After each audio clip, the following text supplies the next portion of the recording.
Hey, we're back in the shop for an episode of Tinker Tuesday. An episode of Tinker Tuesday that I said I didn't want to shoot because I wanted it to be its own thing, yet here I am shooting this episode on Tinker Tuesday.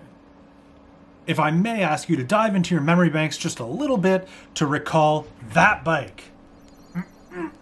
That bike.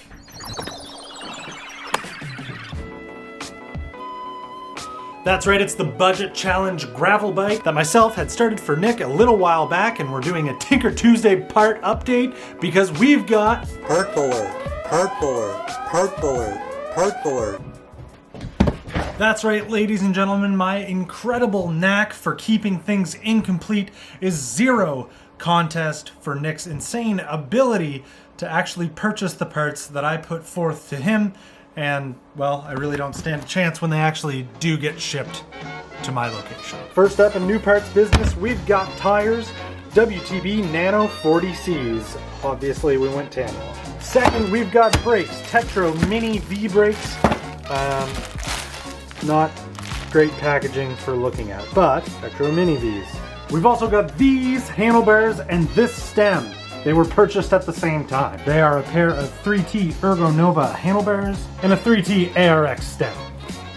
And finally, wheels. Wheels. I'll show you them in a second. Obviously, if you're paying attention, these wheels are just placeholders. They're on there purely just because I wanted to see if things were going to look cool. And by the way it looks right now, I think we can come to the general consensus that yes, it does indeed look cool. And while that's all well and good, of course, this is indeed a budget challenge build. We need to take into consideration what our budget is and what we've just spent on all of these parts. Something, of course, that I've been tracking very closely through this very boring Excel spreadsheet. Keeping in mind from part one, the idea was to try and build something cooler, more fun, and possibly better than what you can get out of purchasing a Poseidon X new. The price of a Poseidon X new these days is $699.99 US. So where are we with what we've purchased so far today? First, I just want to kind of discuss the fact that there's now a Easton EC90X on this bike instead of the Ritchie World Championship Series fork. The Ritchie fork had too short of a steer tube once I pressed that headset, which was also done on another Tinker Tuesday episode. Thankfully, sourcing another fork was very simple and not too expensive towards the bottom line of this project. I'm actually going to big corporate write off the first fork and exclude it from the cost and just include the cost of this one.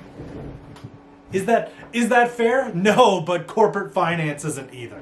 So I'm going to put up here what we're at for initial budget for headset, fork, and frame. The other parts, those weren't parts that you've ever seen before, so that's going to start from here. Wheels, $272.91. Kind of a big purchase, but they're gonna look really good on there, so I think that $272.91 is somehow worth it. Bar and stem, I'm very happy to say that we managed to get that for $15 US. For brakes, Nick sourced these on Amazon for $20. I had a really hard time finding that link until I looked at the link that he originally sent me, and sure enough, there they were. Tires, I think it's obvious, $95.92. So we're running out of things to write on. So the second fork, it was $38, which in the end brings us to a total of $479.83. Does that make sense? $479.83. Yes, that is currently what we're at for this bike being built up to this point. What does that leave us left with? $220 left in the budget to meet my goal. Anyway, was there opportunity here to save some money? Absolutely. Was I going to push for it really hard? No. Because as badly as I would have loved to save some money on wheels in the budget, I also not so secretly wanted to go through this unboxing experience.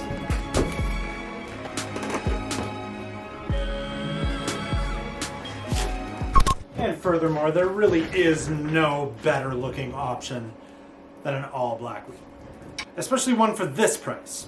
And for this width.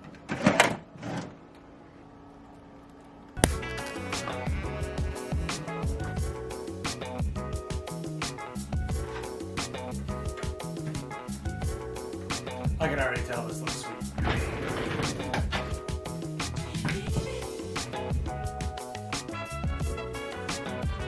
Next up to put on is brakes.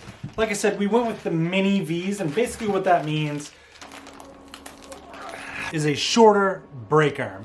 What that theoretically does is allow you to use these V-style brakes with a road lever. Basically what it eliminates is the need to run the brake pad so close to the wheel that it's almost touching, so that when you pull the bars in, that they like basically go to the bar to engage the brake to work. These with the shorter brake arm offer the correct pull ratio with the right amount of mechanical advantage to allow you to set your brakes far enough away from your wheel so that they can be slightly out of true and also have the right pull at the lever. Now normally, as you know, what I would usually do when I'm putting a brake arm on a brake post is I would grease the post itself, but this bike, once it's shipped, is immediately going to be torn apart for paint, so there's not really any need for that. Now for those of you who are kind of understandably wondering why go V-brakes, it kind of starts with one thing and builds up from there. The first thing, pure and simple, is price. You cannot beat a set of brakes, front and rear, for $20. And there's nothing that you can beat for performance at that price than a V-brake. Performance for money, V-brakes every single time. Not to mention, I don't think they look bad on this build at all.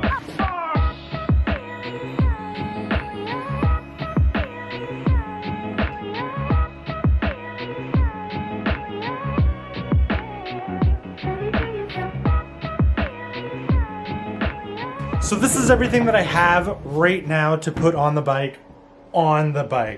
That's new fork, brakes, handlebar stem, wheels, and tires. To clear, the seat post and the saddle are mine. I just have them sitting on here right now because I like the way it looks when it's all together. But that leaves us with $215 left to spend to try and get shifters, cranks, chain, cassette, bar tape, saddle, and seat. So there's like a good chance we're gonna go over budget, but I'm really hoping we don't. But before I call it quits for tonight, there's just one thing that I really want to tinker with to see if it'll work. And that is something that stems from the plethora of SRAM BB30 cranks that are available online in the used market for such a little amount of money.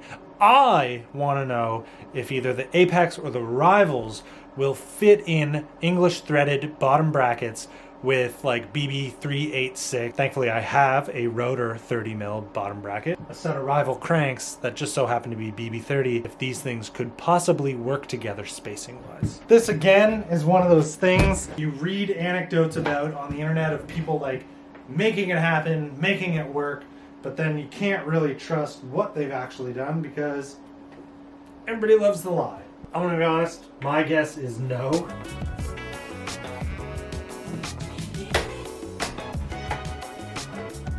Short answer, in this particular situation, no. The spindle is not long enough to fit through. So, confirm.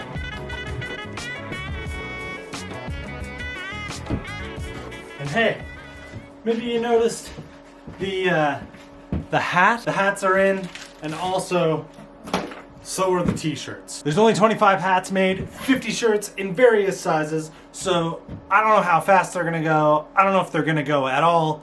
So if you want one, don't hesitate. And in the end, let me know what you think of this thing so far. I kinda can't stop looking at it.